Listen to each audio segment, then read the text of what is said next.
Na mimi nataka niwashukuru sana kwa sababu mbunge wenu huyu Karemba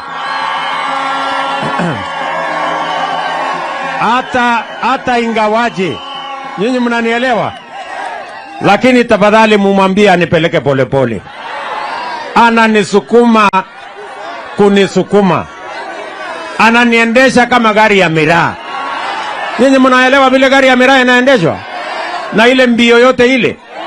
Tafadhali simuambie apunguze speed, anipeleke polepole. Kwa sababu hii barabara yenu amenikalia ngumu sana, lakini mimi nimefurahi ya kwamba leo tumefika hapa kuanzisha hii barabara.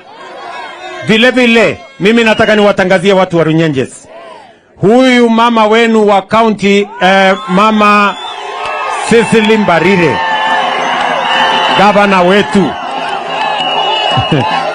huyu gavana wetu pia alikuja akaniambia hapa Runyenjes lazima tujenge soko kubwa. Mimi nimekuja hapa kuwatangazia tumewapatia milioni 250 ya kujenga soko ya Runyenjes town. Na huyu Karemba nimemwambia apange na wale watu wa pale pamoja na gavana wenu, ndio tuhakikishe ya kwamba wakati tunapanga mambo ya maendeleo ya Kenya, mambo ya hapa Runyenjes na Embu iwe katikati. Tumeelewana jameni? Tumeelewana?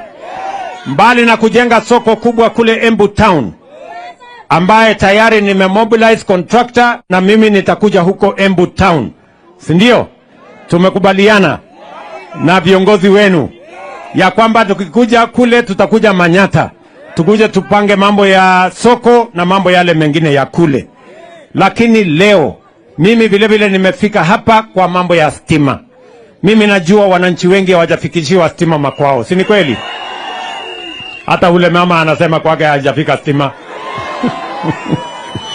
Sasa wale wanapanga stima, tafadhali hata mwanze na ule mama ule.